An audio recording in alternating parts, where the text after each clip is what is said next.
antes da conversa. Não, porque depois contigo sempre tenho a história de um nutricionista bom pode olhar através de ti e saber este tipo está a comer mal. Ok. Depois é uma responsabilidade também. Eu próprio tenho que estar sempre, não posso nunca quebrar nas provas por falta de combustível, não é? Senão é um mau exemplo. Sim, e depois o pessoal compreender, lembro um dia que foste, foi a Andalucía Bike Race, que a acabar estavas a comer un hambúrguer e tú tiveste que facer un post a explicar que non tiñas hipótese, non había outra coisa. E alguén mandou mensaxen para mí, já viste? Depois disso que demais temos que comer ben. E dice, olha, ele está a explicar que non ten hipótese, ele terá que comer. E se a volta non hai nada nesa janela de tempo, terá que comer algo. É nutricionista, mas é pessoa. Claro, claro. Não é o momento único que conta, são todos os outros que nós fazemos ao longo de todos os dias e todas as semanas, não é? É essa Sí, a realidade. Na Mountain Quest, acho que hubo un momento, e é engraçado que está, hoxe non está André, que André organiza paseo mañá e non conseguía, e mas no caso de Clamote, acho que foi o primeiro que foi un referente un inicio para brincar. Xa estamos a gravar, por tanto, depois eu edito, e pode ficar mellor así, xa entramos en conversa. Outro día ficou moito fixe con o Ciclista Improbable, con o Diogo. Dicía, o Clamote foi o primeiro que a veces para gozar, mas depois o pessoal comezou a entender aquela idea de Clamote levaba visiblemente moita nutrición para unha prova. Porque eu, que já levo con a voltas na Mountain Quest para 10 anos, viví todo un proceso de como o atleta enfrontaba unha outra maratona. E no inicio non há tanto tempo, 10 anos non é moito tempo. O pessoal iba a desenrascarse. Era, veño cá, quantos Gs, quantas barritas, que facían un cálculo, levo 4 barritas, 6 Gs, e depois o terrible da Mountain Quest, isto pesa moito. Mellor mandamos coisas fora. E de repente aparece o Clamote un día con cheio de Gs e comida. E o pessoal fica a pensar, isto pesa? E sim, mas é preciso para andar. E vi tamén, e tamén depois falar contigo moitas veces que preguntabas, lembro un ano que preguntaste onde están as fontes, que teño pessoal que estou a asesorar e preciso das fontes, e eu pensei, se callar a mentalidade está por fin a mudar, e é saber que há coisas que non podes brincar, mas para comenzar, pois Tiago, o Clamote que diga o que quiser, que ele sabe disto, ele leva toda a risca na nutrición, mas a miña primeira pregunta sería neste caso para ti, que coñeces a Mountain Quest como atleta, coñeces a Mountain Quest por ter acompañado atletas, qual é o erro principal que tú achas que cometemos, ya en plural, como atletas cando enfrontamos unha prova cualquier destas características? Aguardamos porque esperamos para o día, é un compromiso dun ano inteiro, qual é o erro principal? Ok. Eu acho que é algo que está muito transversalmente intrínseco à mentalidade do ciclismo mais tradicional, que é, como disseste muito bem, alocar a alimentação e a nutrição um bocadinho para segundo plano, ou seja, que é algo que se faz depois de preparar tudo o resto. Portanto, escolher o equipamento, o jersey especial e o calção especial e o pneu especial e o selim que pesa menos 50 gramas e que custa mais 300 euros, tudo isso faz sentido. Mas a nutrição é o que der, não é? É qualquer coisa.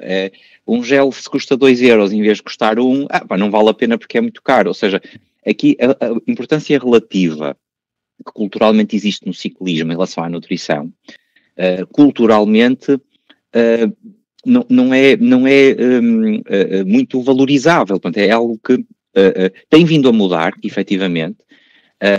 Eu senti ao longo destes últimos anos, eu diria que se calhar só nos últimos 3 ou 4 anos, é que começa de facto a haver uma abertura muito grande para os atletas estarem disponíveis para comerem mais.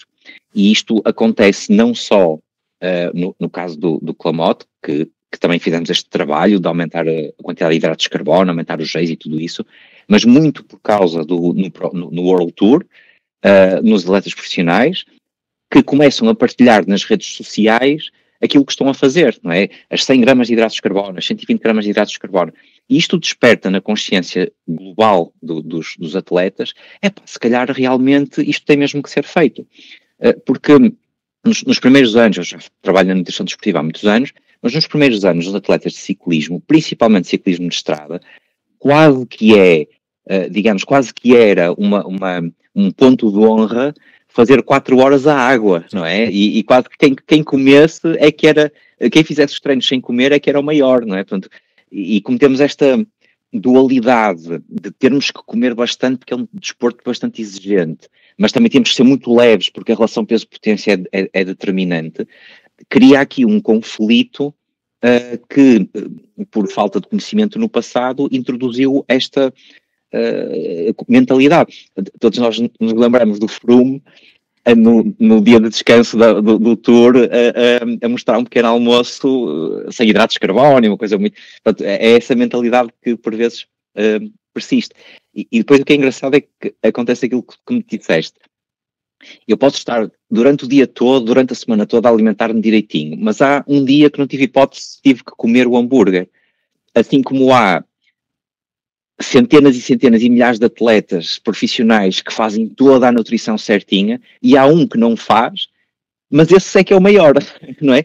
E a generalidade das pessoas só localiza, mas aquele não faz assim, e os outros todos que fazem, como não é tão mediático, não se valoriza. E portanto acho que a grande dificuldade, o grande erro, como estavas a questionar, que as pessoas, do ponto de vista da nutrição, cometem quando abordam uma prova destas, é muito provavelmente desconsideram que as necessidades energéticas são de facto muito elevadas, e principalmente os atletas que vão mais lentos, não é? Porque interpretam, eu não vou para ganhar, eu não vou para competir, eu vou mais devagar, já não preciso tanto. Quando é o oposto, porque esses atletas vão estar lá muito mais horas, não é? E o seu gasto energético vai ser, porventura, muito maior. E essa falta de planeamento e falta de programação, acredito que possa ser um dos principais fatores que depois traz todos os outros problemas subsequentes. Falavas agora dos pros e de como eles influíran. Há uns días estaba a ver unha entrevista con o Purito, que foi do mellor que tiña pelotón español de estrada, e el preguntabanlle, e tú agora, que terías feito con esta malta toda? E ele dicía, eu, a ser como era, nada. Porque, dicía, eu en unha etapa de 5 horas podía mesmo ir só con un gel. Se o día non estaba moito quente, era cultural. Tomabas un bom pequeno almoço, comías ben, depois de caer un gel, pode con unha barrita e lá te aguantabas. E este pessoal é mesmo disciplinado, leva todo a risca já desde os treinos, non brinca nos treinos, e ele dice tamén, nós brincamos nos treinos, era un treino de 6 horas, eso non dá para comer. Era como facía parte da cultura. E agora mostrar como Pogačar comeu aquilo que come Van der Poel. Van der Poel acabou por facer unha coisa que tamén está aliñada con o que tú acabas de dizer, a famosa pizza con ananás. E o pessoal comezou a pensar, portanto, pizza con ananás é boa. Sim, en ese contexto. Após unha Roubaix ou unha etapa do Tour, e ele pode decidir comer pizza con ananás, e todo entra dentro dun esquema, dunha estrutura. Claro. E a mí, pessoal, então pizza con ananás é boa. Temos que jantar pizza con ananás antes do Mountain Quest. E eu penso, non é ben assim, é moito máis complicado. Se calhar tamén, agora, há moita máis disponibilidade de información, mas tú estás a perceber que o pessoal consulta máis un especialista, ou estamos a cair no risco actual da consulta online? Porque agora, con inteligencia artificial, parece que todo é posible, e iso é perigoso tamén, porque unha dica geral que non ten a ver con un atleta en particular, e tú estás a... Já que as persoas están a compreender a importancia da nutrición, percebes tamén que están máis virados para consultar a un profissional? Eu quero dizer que sim, porque, pelo menos na minha experiência, o volume de trabalho de facto é muito elevado e tenho muita procura e as pessoas estão sensíveis a isso. E acho que é um bocadinho essa dualidade. Cada vez há mais informação, mas também cada vez há mais confusão, porque é como disseste, aquilo que pode ser válido num determinado contexto para um determinado atleta, para outra pessoa já não é assim. E eu acho que há pessoas que de facto conseguem ter essa sensibilidade de interpretar isso, E ao interpretarem isso, conseguem perceber que precisam mesmo de uma orientação. Eu diria que é um bocadinho como no treino, não é? Atualmente é muito fácil encontrar planos de treino e as pessoas adaptarem os treinos e tudo isso, mas também é uma consciência de que para realmente evoluir, essa personalização do treino é muito importante. E eu acho que na alimentação acontece um bocadinho dentro desse sentido. E repara, a questão da pizza, pode ser uma pizza, pode ser uns pastéis de Vozela, pode ser algo, outra coisa para além disso. Estes atletas profissionais, não é, que eu tenho um conhecimento muito profundo, porque o meu treinador, que é o Ravi, é o treinador da UAE e do Pogacar, portanto Sim. Nós temos uma comunicação muito próxima e temos atletas que partilhamos muita informação. Quando tu vês um atleta que faz uma zona 3 a 330 ou 340 watts, não é? ou mais, ele está a gastar por hora mais do que 1100, 1200 calorias por hora para sustentar aquela potência num regime de tempo, num regime de intensidade relativamente moderada. Claro que estes indivíduos têm um gasto calórico, uma necessidade de consumo energético totalmente diferente de um amador, não é? De uma pessoa que não está àquele nível. Ao ponto que muitos destes atletas definem aquilo que têm que comer pelo turnover calórico da semana. Ou seja, eles interpretam este atleta em 7 dias, quantas calorias é que ele consegue absorver no máximo? E quando definimos esse máximo de energia que esse atleta consegue assimilar, então é que vamos desconstruir isto em quilojoules e vamos distribuir pela semana o teor de horas que ele consegue treinar no máximo sem entrar em falência. Porque se ele está a gastar mais do que o que está a comer, invariavelmente já não consegue assimilar o treino, já não consegue recuperar. E isto é uma realidade que, na generalidade das pessoas, isto não acontece, não é? Portanto, nós estamos sempre num regime diferente e, portanto, é muito importante saber filtrar essa informação e obviamente, felizmente, cada vez há mais nutricionistas. Quando eu comecei nesta área, há quase 20 anos atrás, eu não tinha nenhum outro colega a trabalhar, que eu conhecesse a trabalhar aqui em Portugal na área da nutrição. Eu também tive que descobrir muitas coisas. Agora, felizmente, há muitos colegas a trabalhar na área. Felizmente, muitos já com experiência também desportiva, que isso é muito importante, saber no terreno, saber o que é que acontece, outros não, mas é sempre muito importante ter algum tipo de orientação para que de facto haja essa personalização da informação. E acho que sim, acho que as pessoas estão cada vez mais sensíveis, até porque se vê noutros desportos também em particular, quando se começa a aproximar a prova, nós vamos vendo as histórias do Instagram, pelo menos os meus atletas, e todos estão a partilhar as fotos com o Geis e o dorsal e tudo preparadinho para a prova. Portanto, eu acho que isso também ajuda a motivar essa vontade de aumentar a nutrição. Claro, e como foi o teu proceso para chegar a este nível de... Foste o primeiro que vi, provavelmente máis, mas realmente e que os outros atletas conseguían ver como unha referencia, foste o primeiro na Mountain Quest que públicamente deixaba ver que comía moito, o cual parecía era contradictorio. Vimos da época na que o atleta non bebe e non come, embora bebe e come era outra cousa que tiñas que esconder.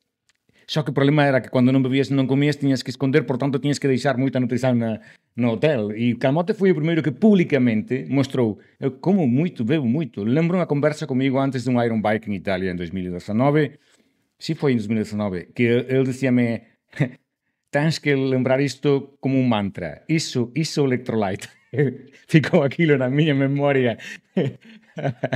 Iso electrolyte. E ok, lá fui a Italia con a idea e correu ben por acaso. Mas como foi? Como comezaste tú? Tens o audio cortado tú? Sim, bueno. Passou aqui o meu filho. Eu acho que comecei assim empiricamente, foi mais na experiência, na carolice, e depois, entretanto, tive o prazer de conhecer o Tiago, não é? Para além de ser o meu nutricionista, é um grande amigo e é uma pessoa muito querida para mim. Temos pouco tempo para andarmos juntos, mas nomeadamente eu e o Silva, sempre que nos cruzamos com ele ou que temos hipótese, falamos sempre bem dele. Ora bem, então aquilo é assim, eu acho, para já gosto de comer, não é? Sou uma pessoa que gosta de comer, e para além disso, o jeito e o facto da nutrição, de eu gastar muita nutrição, acho que tem a ver um pouco com aquilo que o Tiago disse há pouco, ou seja, eu sempre fui um atleta não muito explosivo, sempre fui mais de endurance, mas o meu endurance é alto. Eu não tenho a zona 2 do Pogachar, mas se calhar aguento-me facilmente ali a 280, 300 watts durante 4 horas, sempre a moer.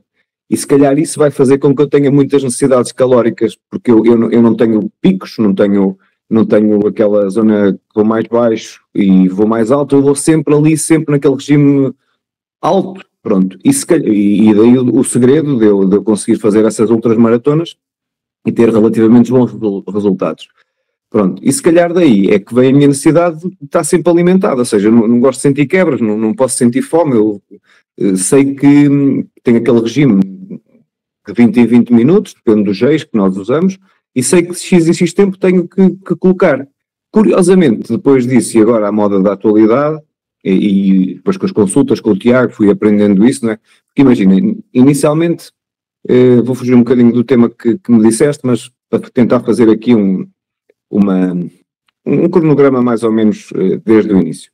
Depois quando eu sinto necessidade, para além daquelas conversas de corredor com o Tiago, eu marquei consulta, que ele insistiu, opá, vou-te seguir, vamos levar isso mais a sério.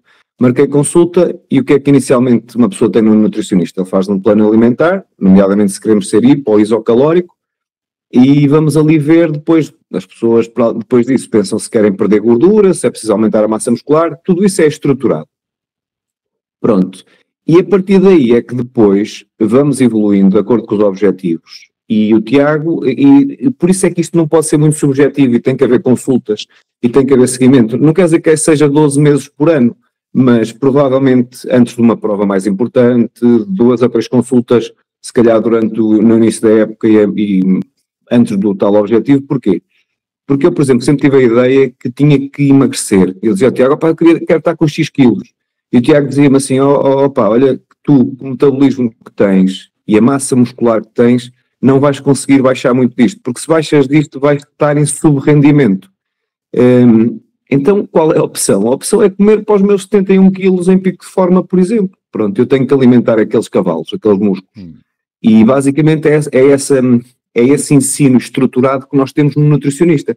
Esta moda dos 100 gramas de hidratos por hora foi entretanto surgindo, mas se calhar eu já sentia essa necessidade de comer, ou seja, eu já via que se calhar, se em vez de meter 60 gramas, que se calhar era o que estava preconizado inicialmente, começasse ali a meter 80 ou 90 ou 100, eu conseguia queimá-los, eu conseguia digerir bem aquilo, independentemente depois de teres que escolher a nutrição que mais se adapta a ti, também é importante, por isso é que eu também, a única coisa que eu não gosto da nutrição desportiva é cara, pronto, e eu também nos treinos uso-a, e eu posso dizer que atualmente estou a testar uma nova marca e que não me consigo habituar, pronto, fico muito bloated, fico com muito desconforto gastrointestinal e provavelmente não a vou usar.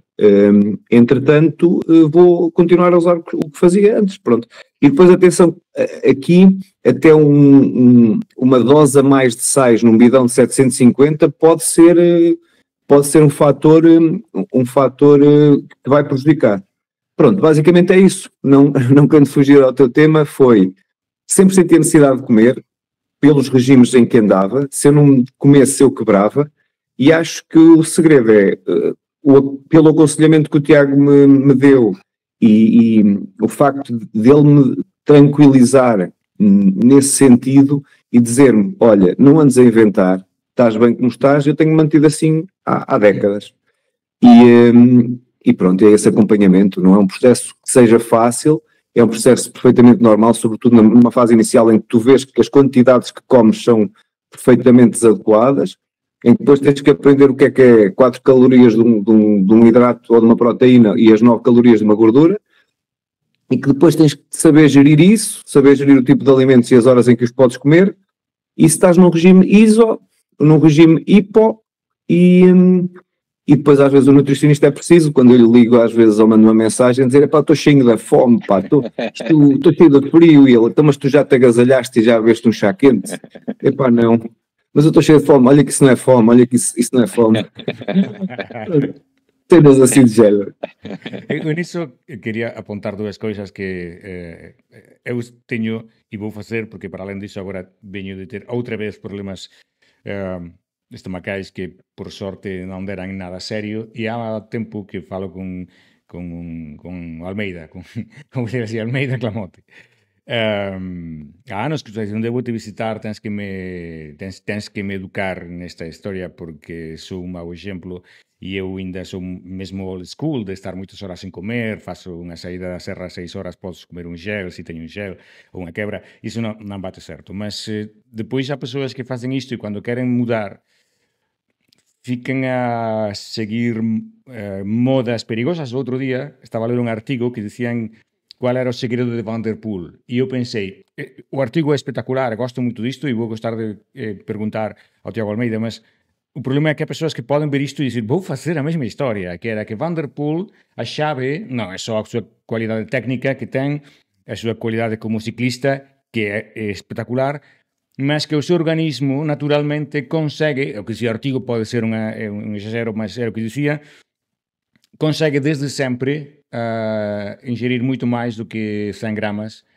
portanto consegue ter sempre unha base moito forte de enerxía para en estas provas, as clásicas 6 monumentos, estar 270 km full gas, que ele naturalmente consegue sen ter tido moita adaptación, ou se calhar sin, mas como terá feito estudos de crianza, consegue. E eu pensaba, é engraçado, e alguén pensaría que iso, comer 60 gramas chega, comer cando tens fome, cando vais ter fome chega, e era engraçado que o destaque era, non é tan bon só por bon ciclista, é tan bon porque leva a risca a nutrición cando está a correr.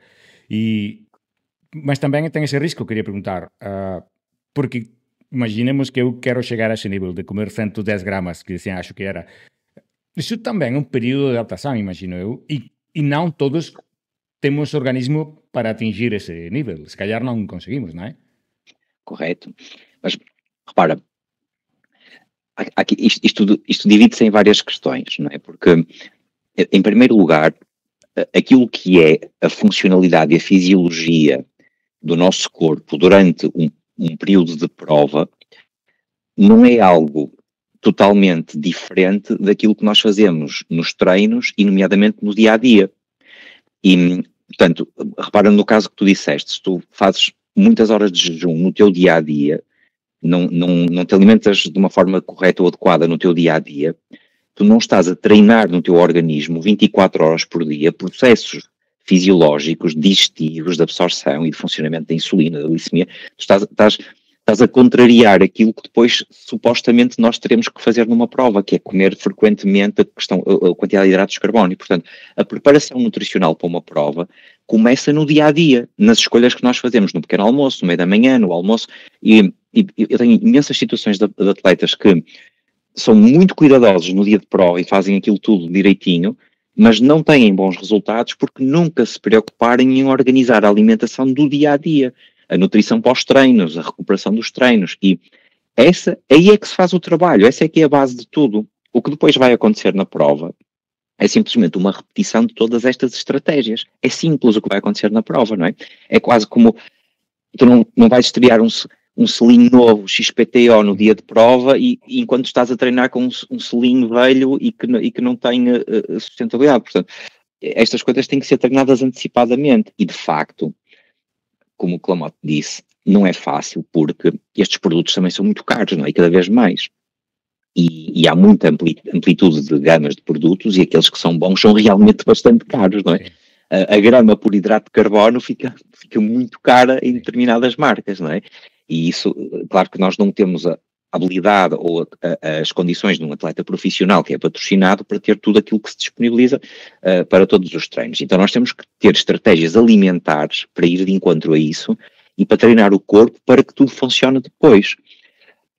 É importante ver também, no que disseste da questão do Van der Poel, que até recentemente, e eu diria, a ciência neste momento, do ponto de vista técnico, os estudos que existem, as recomendações que existem, não recomendam mais do que 60, 90 gramas de hidratos de carbono por hora, dependendo da duração dos esforços, tal como agora se está a fazer na nutrição desportiva profissional, porque a ciência demora algum tempo a testar, estes estudos são difíceis de fazer, e portanto, há muita variabilidade individual, há muitas incertezas, e aquilo que nós vamos vendo e vamos conseguindo aprender tem muito a ver com esta experimentação que se faz com os atletas profissionais. Agora todas as equipas do World Tour têm nutricionistas, têm equipas de nutricionistas, não é?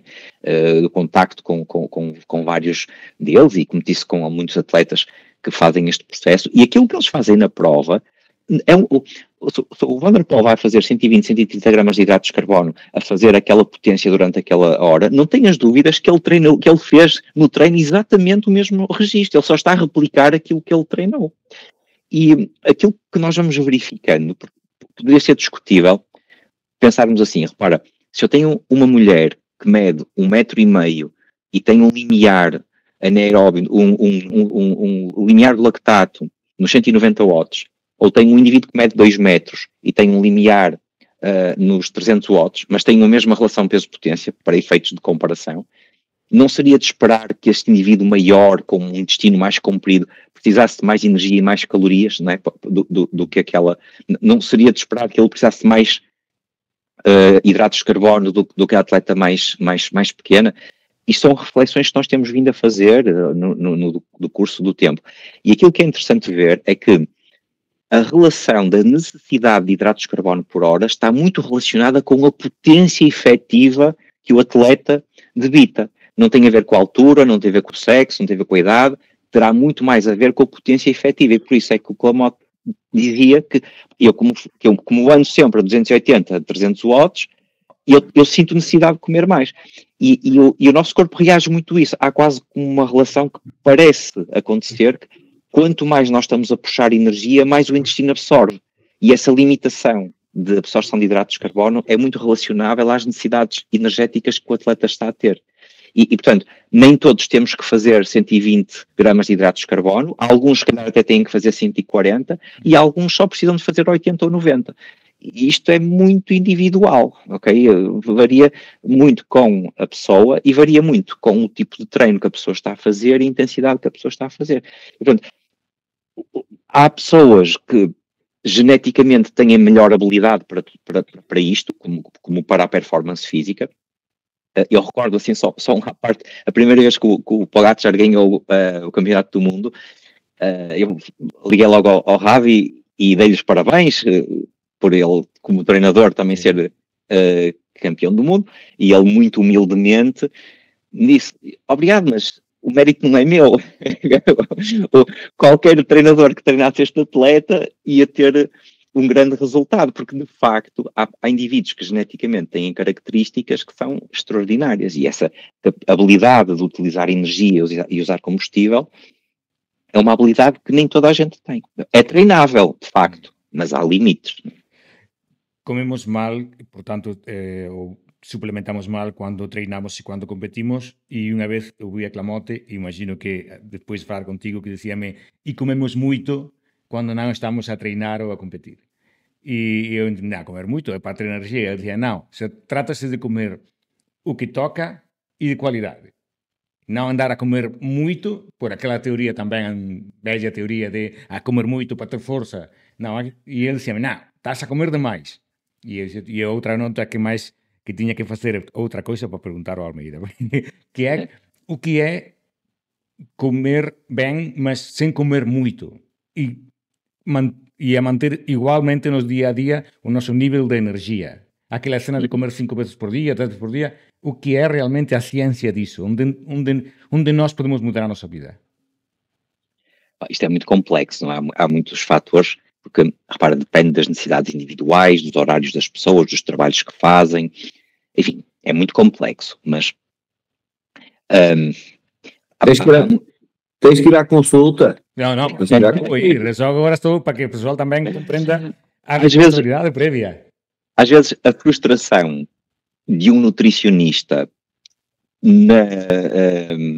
digamos, nas redes sociais ou na comunicação social, a frustração é muitas vezes eu não poder dar respostas concretas, não é? Quase todas as respostas começam por depende, não é? Porque, e às vezes as pessoas estão muito à procura da resposta de ou é isto ou é aquilo, não é? Isto é assim, e as coisas não funcionam assim. Agora, no contexto da alimentação saudável, daquilo que é o comer bem, como estavas a falar, há muito aquela preocupação em isto é saudável, isto não é, isto faz bem, isto faz mal, isto pode-se comer, isto não se pode. E não é assim que as coisas funcionam. Nós temos que olhar para o dia como um todo. É muito importante o timing, portanto, a crononutrição, que é a abordagem da distribuição energética e nutricional pelo dia, é porventura um dos fatores mais importantes na nossa saúde e na nossa alimentação, e aquilo que é, por norma, mais descurado. Por exemplo, no caso do ciclismo, quantas e quantas vezes eu vejo ciclistas, tipicamente amadores, que vão fazer o seu passeio de domingo de 4 ou 5 horas, com algum excesso de peso e querem perder peso, então vão fazer 4 horas quase sem comer nada, né? E param só para um cafezinho e um pastel ou o que for, mas em 4 ou 5 horas que vão gastar 3.000 e tal, 4.000 calorias, comem o tal gel porque querem emagrecer. O que é que isso vai determinar nesse momento? Uma carência de energia, uma privação da performance no treino, a grande probabilidade de perda de massa muscular durante este tempo e a total incapacidade de aproveitar este tempo de treino para efetivamente evoluir, não é? Porque sem substrato não há potência, sem potência não há treino.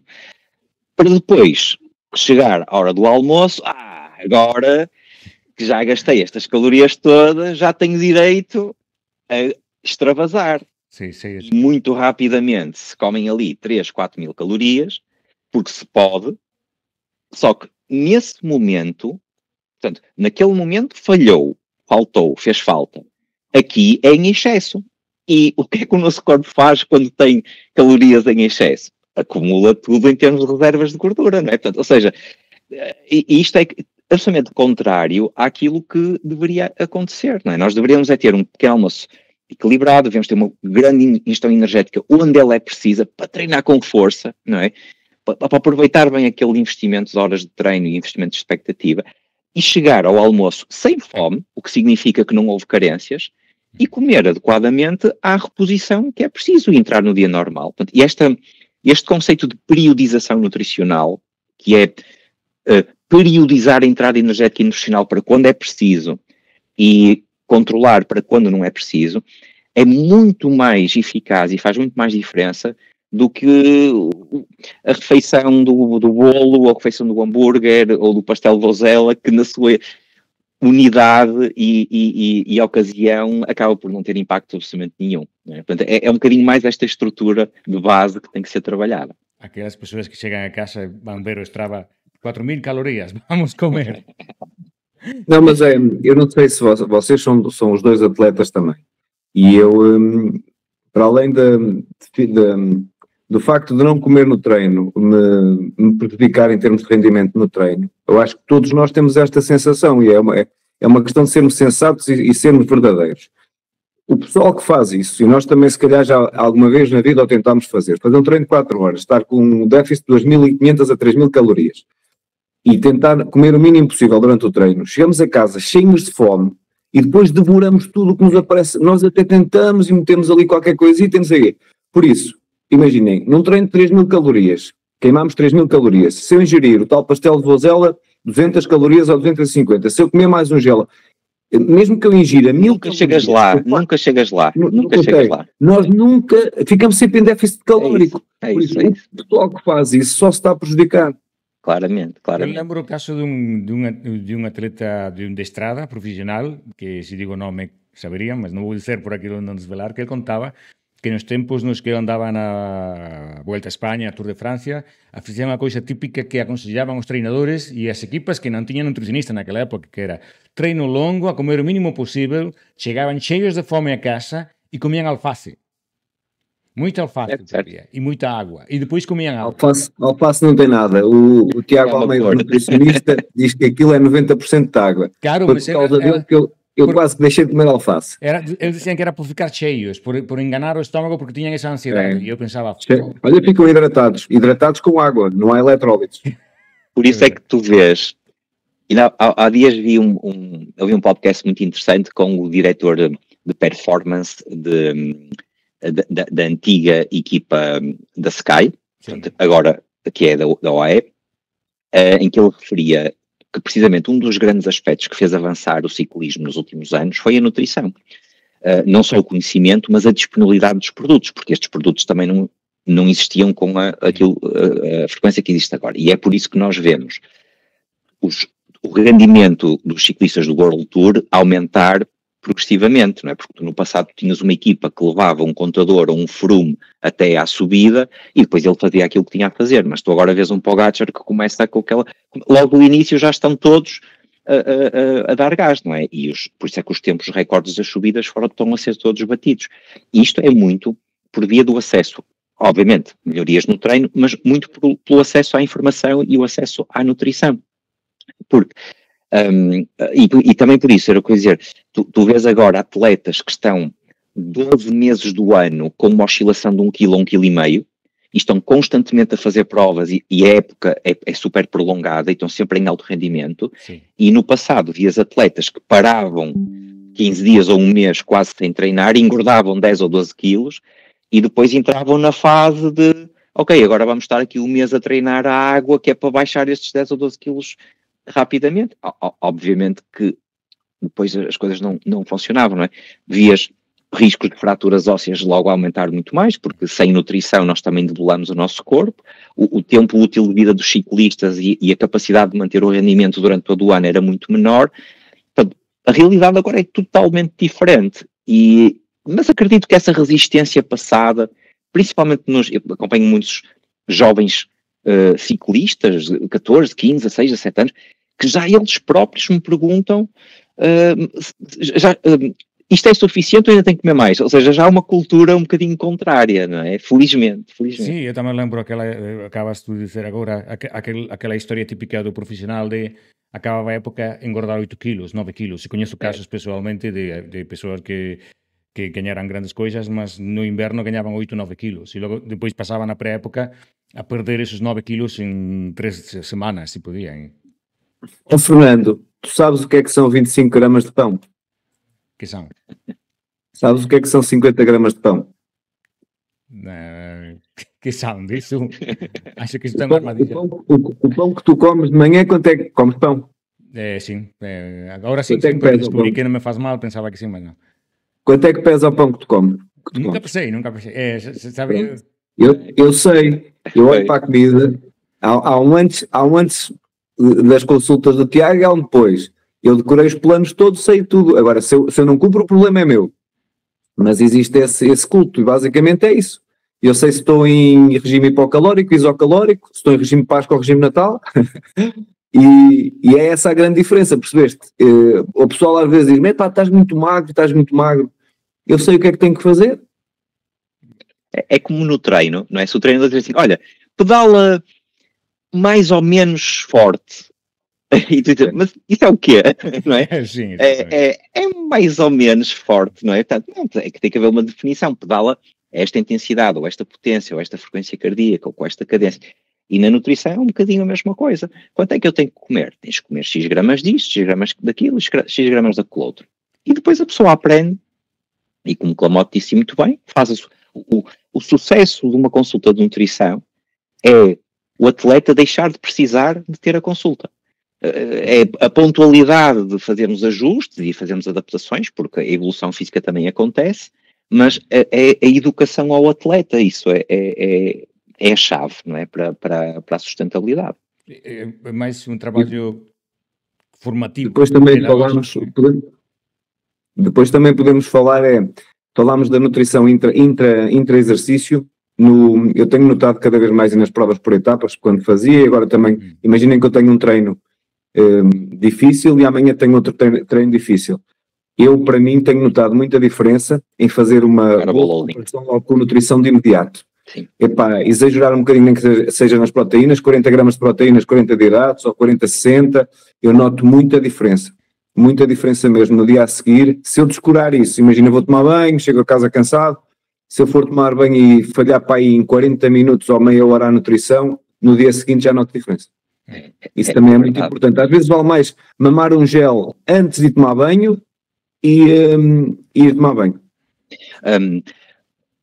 Muito interessante o que dizes. Eu recordo-me em 2016 eu fiz a Transportugal pela segunda vez. A Transportugal é uma prova duríssima, é uma prova extraordinária, já a fiz 3 vezes, e em 2016 eu tive o privilégio de poder fazer grande parte das etapas com o Zé Silva, que já está reformado, digamos assim, mas um atleta brutal, uma capacidade brutal e extraordinária.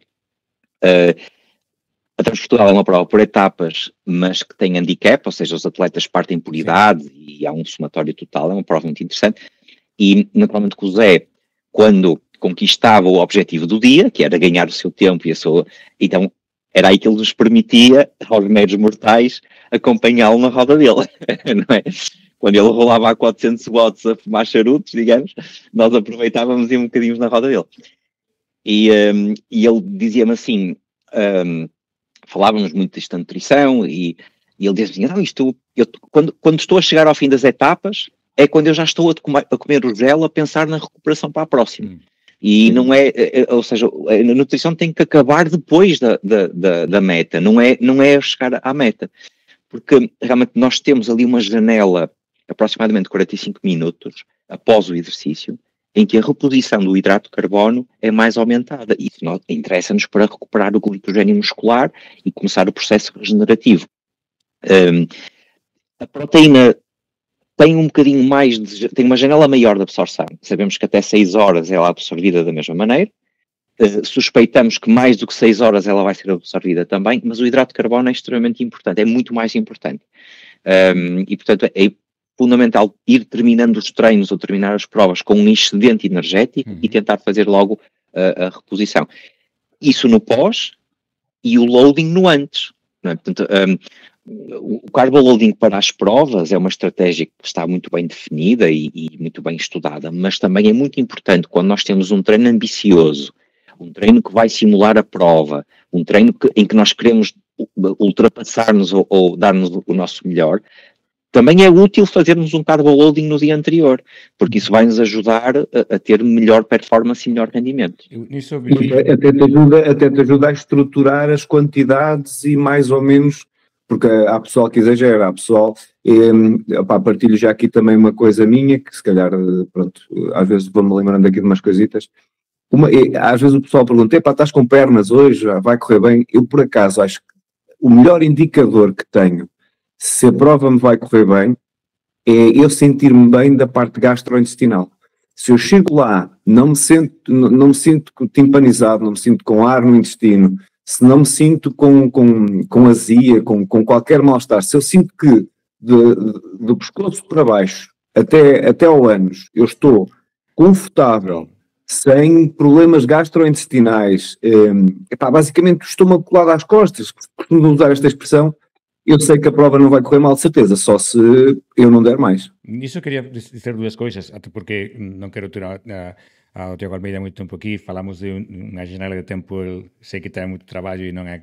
Mas, e depois teño que marcar eu unha consulta, porque esta conversa tamén é un convite para que as persoas façan iso. Por iso, esta vai unha reflexión dunha coisa que viví há 2 meses, pessoalmente, que ten totalmente todo a ver con o que estabas a dizer agora da recuperación activa desde a propia prova. Eu estaba no Gran Camiño dentro dun carro do Taffer, que fui convidado por equipa, por un director, Gustavo César Veloso, que por acaso leva o mesmo apelido que eu e tamén é de Vilagarcía igual que eu, que será que somos familia. Entón estaba lá no carro a acabar unha das etapas e un dos atletas máis miúdos non descolou, estaba justo na cola de pelotón, mas já tiña feito de lanzar, en este caso sprinter, xa estaba feito o traballo.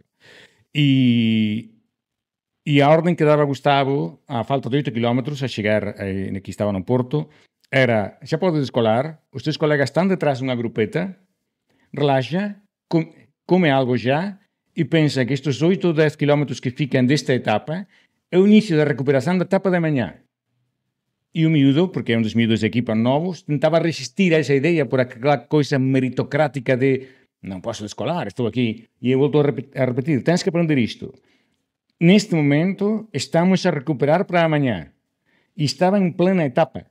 Eu estaba a acompañar desde o carro Eurosport, por tanto o sprint ainda estaba a ser lanzado, e já na etapa, a 8 km do meta, a equipas até de TAFER, isso já transcendeu a todos os níveis, de ser conscientes que há que ser responsável já na etapa. Não é, ora chego ao hotel, tomo banho, depois como algo, não. Estás na etapa, estes últimos 8, 9, 10 quilómetros, onde tu já fizeste o teu trabalho, estás a começar a recuperar para amanhã. É tão responsável quanto isso. E isso era, por uma parte, que fiquei surpreendido, nunca pensei que a etapa fazia parte da recuperação da etapa a seguir. E a esse nível, até em termos de nutrição, eu pensava, não, a minha ideia era agora chegar ao hotel, tomar banho, e típico, temos 40 minutos para tomar um recovery, as coisas típicas, não? E isso tinha mudado. Mas depois era uma pergunta na linha também do Clamote e uma terceira para fechar.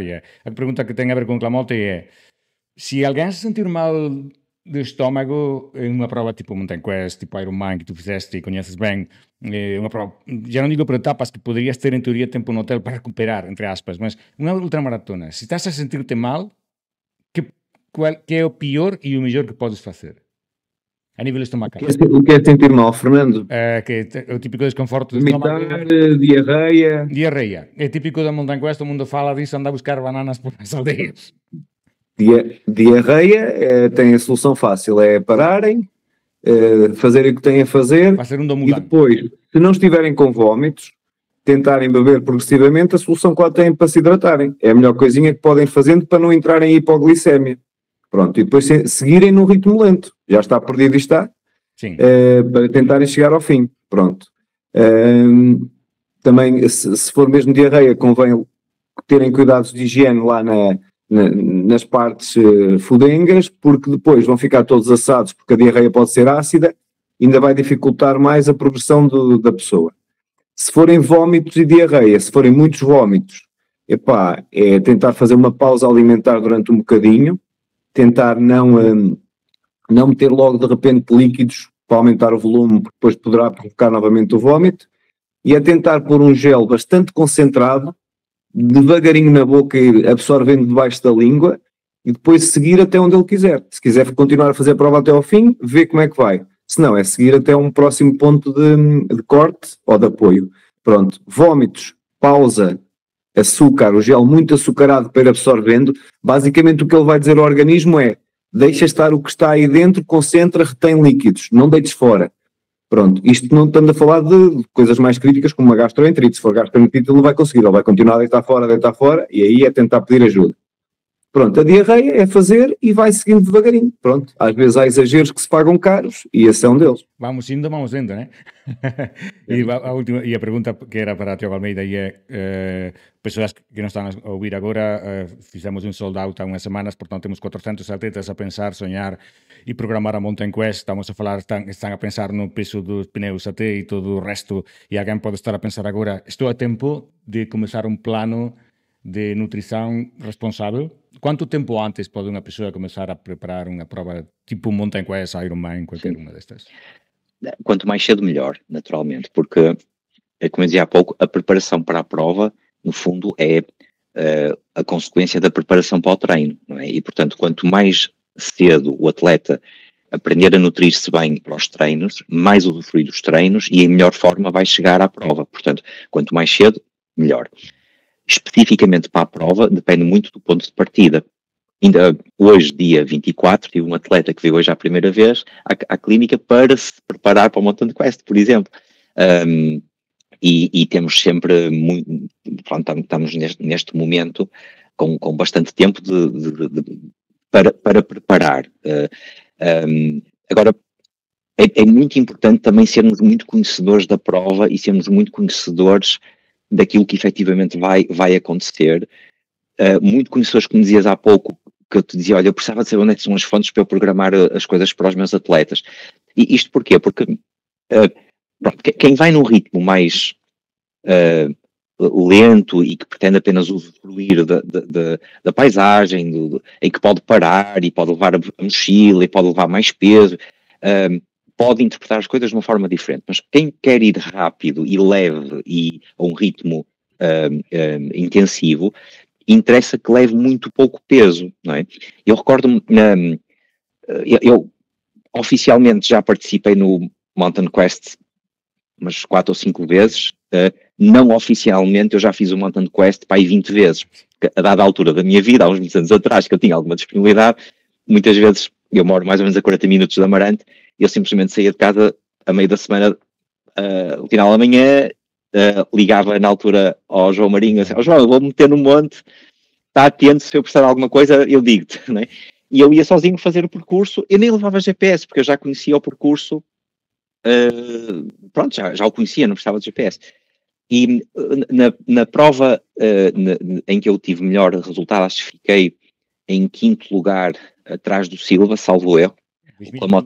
2015 pode ser? Provavelmente, ou 2014, foi antes de ir ao Iron Bike.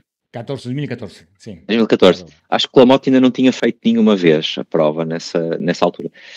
Eu lembro-me de estar na partida e estava com uma Cannondale rígida, com muitos géis, de facto, quer nos bolsos de trás, e até tinha uma bolsinha no quadro com mais géis, com 2 bidões apenas, um deles vazio, vazio de água, com um bocadinho de pó de bebida energética, e o outro bidão mais ou menos a meio. E olhava para o lado e via malta com mochilas e coisas, e olhava para o outro e só coisas assim. E eu pensava assim, ora bom, eu conheço o percurso, eu sei que nós vamos subir agora à Boboreira, vamos chegar lá em cima, tem uma fonte. Sim. Para que eu vou levar agora 3 litros de água aqui na bicicleta para fazer esta subida que é dura e complicada, para chegar lá acima e é só 10 segundos a encher o bidão e continuar, não é? Às vezes estas estratégias, nós somos conhecedores do percurso, de fazermos o planeamento, de programarmos, escrevermos e desenharmos, têm um impacto tão grande no usufruto, nem digo só na performance, mas digo também no usufruto da prova, que faz toda a diferença. E portanto, temos muito tempo para preparar isto, não é? Portanto, ainda temos muitas semanas até à prova, mas é fundamental as pessoas estudarem bem estas coisas e não simplesmente irem para lá, há de correr bem, sim. Não é? Porque é um desafio muito ambicioso, não é uma coisa nada fácil de se conseguir fazer. É uma cena que sempre falamos, que acho que já falamos aqui no podcast, de a uma fonte no quilómetro 15 mais ou menos, em Aldeia Bella, e a essa hora da manhã, ainda falava esta manhã disso com alguém, estás bem hidratado, em teoria, portanto podes andar com um bidão de 6 km, 15 km e lá é o tempo de carregar o outro bidão. Não tens que ir com a camelback cheio de água, porque são 3 quilos mais que tens que levar em cima, é aquele momento de densidade que te podes querer puxar um bocado mais por ti, mas sendo a ser responsável, é uma coisa que sempre repito a cada pessoa que pergunta, ser responsável em cada fonte e saber qual é o teu plano para o dia, porque concordo absolutamente, claro, não podia ser outro jeito, tu sabes isto mais do que eu em relação ao rendimento, e as pessoas esquecem que quando vão fazer 18 horas, que as pessoas acabam com 18 horas, implica também um termo muito responsável com o seu rendimento, porque são 18 horas em cima de uma bike. Portanto, não podem brincar, nem exagerar, nem brincar com aquilo que vão fazer durante todo um dia de trabalho, a dar no duro. E depois estão os que vão a 10 horas, obviamente, que têm outro tipo de rendimento, mas como tu dizias antes, que nunca tinhas uma resposta específica, porque cada caso é um mundo. E neste caso da Mountain Quest também. Por isso eu queria animar as pessoas que continuem todos nesta linha responsável de formar-se em termos de nutrição, de consultar com um especialista. Se perguntem a mim, como sempre faço, aconselho a que conheço bem, porque neste caso, para além disso, conhecem muito bem o percurso, que é uma mais-valia, conheces muito bem o tipo de atleta, já estiveste na linha de partida com todos, conheces muitos dos pecados dos atletas antes de sair, que isso é importante, aquele excesso que falávamos de quilos agora, né? De levar 2 litros de água, 500 em cada bidão, saber que, ok, está bem, mas estás a exagerar, porque tens mais fontes lá em cima. Saber qual é o nível de nutrição que pode aceitar, ou se pode permitir-se parar em algum ponto, ou onde deve parar. Isso para mim é importante, por isso sempre digo que se ando a falar com alguém, desde que eu conheço, sempre aconselho o Tiago Almeida. E porque em termos de Mountain Quest eu compreendi muito cedo, também como atleta, que é o sonho de muitas pessoas. Igual que tu dizias, e o Lamotte falava há uns dias, não faz sentido que tu penses no melhor selim, leves a melhor bike que podes permitir, tenhas maior disciplina física durante meses, se depois brincas aquele dia que é o teu sonho, chegar ao final, sem importar qual é o teu objetivo, com algo tão importante que às vezes esquecemos, que é como a nutrição. com todas as variáveis que podem vir a acontecer. E poder ter o apoio profissional de alguém que te diga o que fazer em cada caso, ou o que agora falava o Clamote, em caso que te sintas mal, que pode vir a acontecer, isto é que dá. Porque uma coisa que acontece muito na meta é o pessoal que chega partido porque desistiu, porque repete muito isso, não me entrava mais comida. E então eu aguantei até que partiu o motor. Porque ficam obcecados naquele momento, ficam frustrados e avançam sem alterar o seu mindset. Porque nunca tiveram um plano A, era só ir a ver o que acontecia. Por isso, o meu conselho é sempre que falem contigo. Acho que cada vez mais pessoas estão a fazer, sempre fizeram, e de facto muitos falam comigo de que o Tiago falou comigo, Almeida, eu tinha que fazer isto, e acho muito bem. Acho que o sucesso na Mountain Quest, no Ironman, no Transportugal, nunca é garantido, são provas muito duras. Por acaso, um dia temos que falar do Transportugal, o Clamote falamos de que um dia temos que ter aqui o Tiago Silva e a ti a falar de Transportugal como grande prova, acho que desconhecida para muitos, incrivelmente, não? Até que nível o Transportugal é uma prova incrível. Tenho que pedir a vossa ajuda, porque para o ano, éramos para ir este ano, infelizmente houve aqui uns problemas que não nos permitiram ir, mas éramos para ir eu e o Silva, por isso vocês vejam lá se me reanimam o Silva para irmos para o ano para Transportugal. Está feito. Convidamos aqui no próximo podcast, falamos e que o Silva alinhe, e quando comecemos a falar das aventuras pasadas vais ver que ele alinha. Mas isso estava a dizer, é importante e ser responsável com este apartado, porque embora o sucesso nunca é garantido, obviamente estás muito mais perto quando levas tudo bem feito, e não imagino para isso o melhor profissional que trabalhar contigo, Tiago e Almeida, porque Tiago pensa que é outro não quero aturar mais. Agradeço imenso que tenhas estado connosco, estás convidado mais vezes quando quiseres. Acho que temos 1000 dúvidas, mas só que estaríamos aqui até as 4 da manhã e sabemos que não é o plano. Clamote, queres dizer algo para fechar? Tu que fechas sempre como um poeta e depois deixamos a palavra.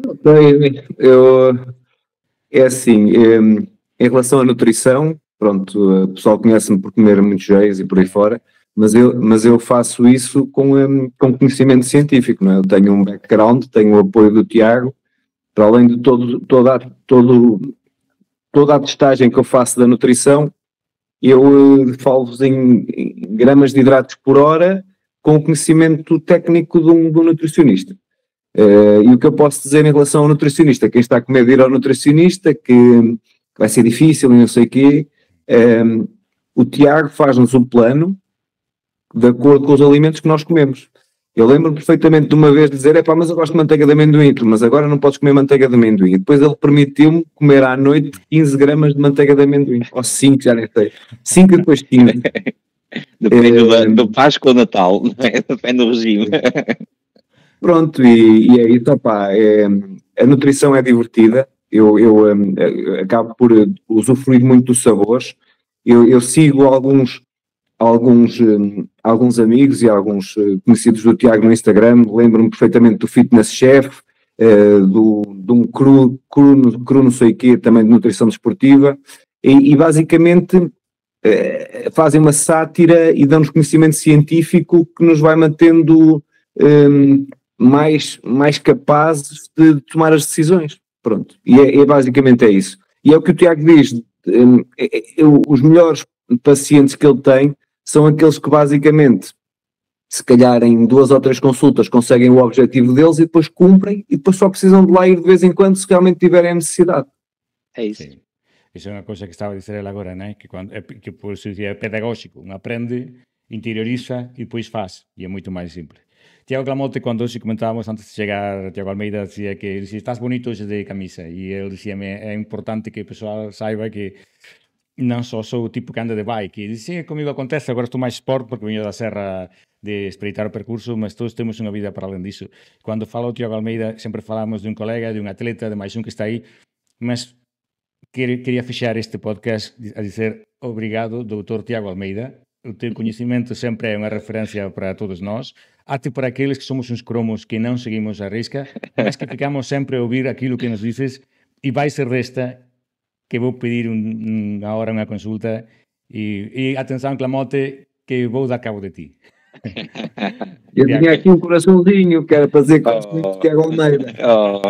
Olha, vamos derreter aqui.